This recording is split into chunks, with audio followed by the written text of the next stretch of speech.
Good morning, everyone. Dr. Victoria Scorbo here, speaking to you from the Seeds of Transformation Healing Center in Wareham, Massachusetts. Today is Sunday, March 12th, and the moon is in Scorpio all day.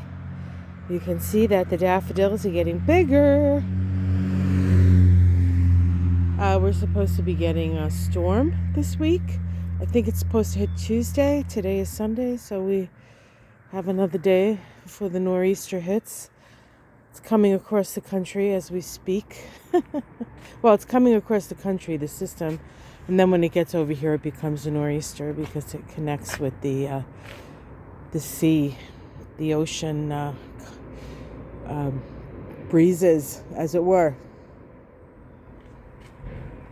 So still looks pretty wintry here, but over here we can see that these are tulips, I believe, coming up. And these are the tulips coming up. And I promise you, the first flower I see, I'm gonna run out and show it to you. Oh, I really need to see it. I don't know about you. All right, let's talk about the day. It's an intense day, as always, but a good day for connecting. A good day for healing. Of course, the sun is in sensitive, empathetic Pisces, and the moon is in, get to the bottom of it, Scorpio.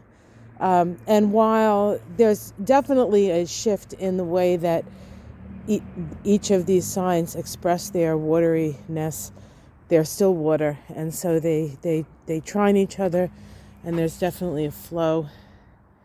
And the flow that we feel is one of not just feeling, but also knowing. A knowing. There comes a knowing with this one because we're dealing with the Sagittarius side trine. A lesson, perhaps, an understanding, a teaching. We also have early this morning, late last night for some people, the conjunction of Chiron and Jupiter. The cycle between Chiron and Jupiter can last anywhere from 14 to, I believe, 19 years. The last time these two planets came together was in 2009. 2009, and it happened in the sign of Aquarius. Now, at that time, we had 3 conjunctions, all in the last decan of Aquarius, and all with Neptune very, very close.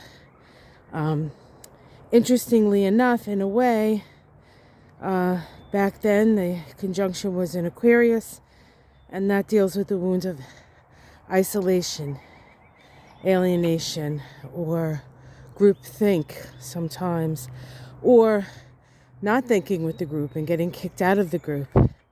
I know that story all too well in my life. But that was a 14-year cycle, and now we start a new one. This time, however, it's in the sign of Aries, and it happens to occur right in the middle of Aries at 15 degrees. I'm going to read the Sabian symbol for you because it is significant. But this is the start of a new cycle, and Chiron is an archetype of the wounded healer, and it is an archetype of woundedness, but it is also, and perhaps more importantly, an archetype of healing. And so this is an opportunity through this cycle, which I also believe is a 14-year cycle. I actually haven't checked, and I apologize for that. So we're talking about the I am. We're talking about our identity. We're talking about the way we identify ourselves. Of course, with Chiron and Aries now for a couple of years, all those Aryan things come up, all those Aryan wounds, including the wounded warrior, the toxic masculine, perhaps an ability, the narcissistic tendency, the exceptionalism. I'm exceptional. We're all the same, guys. And we all have talents and abilities that we can offer to the collective. Some people are more educated. Some people have had better nutrition. Some people have better opportunities. Some people have better drive. We all have a little bit of something. It's all unique. And we need it all. We need it all. So, yeah, be yourself. Chiron and Aries. And of course, Jupiter is the planet of understanding. So it's about understanding the wound and then perhaps healing the wound. Or hopefully healing the wound. The moon also makes an inconjunct to Mars later in the day, but a lovely an inconjunct to Mars and Venus, actually. In fact, the moon acts as the head of a yod for a little while there, with Venus and Mars being the engine of that yod, and the moon being the point that is being pointed out, so to speak. And of course, the moon in Scorpio is get to the bottom of it. So there could be some mysteries unraveled today as well. All right, so lots of good energy, lots of information. It continues. More unveiling, more revealing. Stuff we knew, stuff we psychically knew, but couldn't say for sure because we had no corroboration. There's plenty of corroboration now.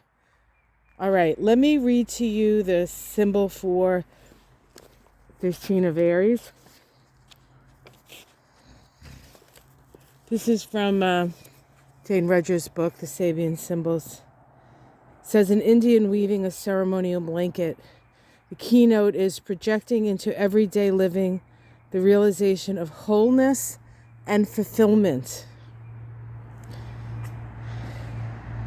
If this symbol comes to the consciousness of the inquirer after meaning, deliberately or through an aleatory act of revelation, like the act of throwing sticks or obtaining an I Ching symbol or reading cards, as it were, implied is a profound fact that every individual has his ultimate conscious task, the weaving of his immortal body, his Gnostic robe of glory. It may sound very mystical and far out, but there is a moment in every cycle when, in however small a degree, every individual may be confronted with the potentiality of a fulfilling act of self-realization, and may even so relatively find himself clothed in light for an instant. We are told by the fulfillment of desire, we are told at this time that a fulfillment of desire is a possibility at whatever level and in however incomplete a manner it may be experienced. So this is going to be an interesting synodic cycle, 14-year cycle. Who am I? The healing of the I am, the acceptance of the I am, perhaps the acceptance that you are more than just your body and your experiences on the physical plane, that we are connected to something greater. And in that connection to the greater, we can weave the kind of life that will support our expression of ourself and also contribute to the collective, which is really what Pluto in Aquarius is asking us to do, is to shine our unique light, our expressive heart, and to disseminate it through the world, so that other people can connect and understand and have the perspective that perhaps they need, that you have walked the path of. So, yes, I know. That is Miss Wren. There's food out there, Miss Wren. What is the problem? You're just happy? Hello. Oh, hello, little Wrens. Hello. Look at you. Are you happy? Got a seed cake. I hope you like it. Yeah. They're very, very friendly, the Wrens. A lot of times, Wrens will often like build more than one nest. And so they need a lot of nesting material. So one day I'm sitting in the office and we had been doing the floor in the office. So the floor under the door, you could like fit stuff like a mouse or bigger or a chipmunk until we could get the floor down and then like seal it up with the, and I'm talking about this right here. So that at the bottom there, it was open about maybe like 2 inches till we could fix the floor and then do all that. And this little wren just like comes under the door, the closed door, comes in the office just looking to see if he wants to put one of his nests in the office. So that was pretty funny, but I love the wrens. They always have something to say. Here are the seed things I put up yesterday, a suet and seeds, and these are good. This has mealyworms in it, but I wanted to put these up because we are getting snow, and I want to make sure that all the birds that seem to be here quite early will have some food for this upcoming storm, as it were. The storm is coming. The storm is here. And it's kind of interesting how, in a strange sort of way, for those Game of Thrones fans out there, it's like we had how many years of Game of Thrones? Oh, how many seasons were there? 6 or 7? So say 6 or 7 years of Games of Thrones. I should know because I watched every season.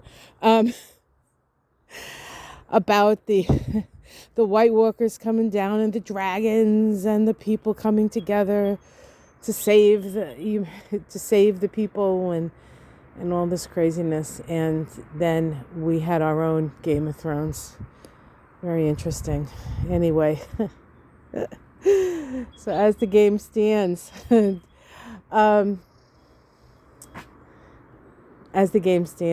king is Joe Biden, and I'm grateful for that.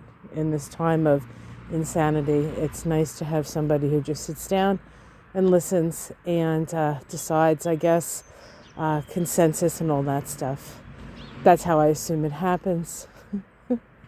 That it's not a giant cabal trying to control us, but somebody who believes in the fact that we can be there for each other and we can build a better world, albeit in an old-fashioned Grandpa Joe way. I think the sentiment is correct. It's just sometimes the package is a little dusty. I love you, Joe. Thanks, Joe. Thanks for taking this on. All right, everyone. Much love to you all. Have a wonderful, wonderful day. I am going to be putting the Astrology of the Week Ahead out a little bit later today. I tried to get it done last night, but I had a rush of clients because Cash Peters mentioned me in one of his videos. God bless him. One of the nicest, sweetest people I've come in contact with. Just such a gentle soul. So talented. Or so, I don't know if it's talent, because I don't think he would call it that. I think he would call it just being plugged in. And we're lucky to have that human being plugged in to what he's plugged into. All right, everyone, take care, and I'll see you tomorrow. Namaste.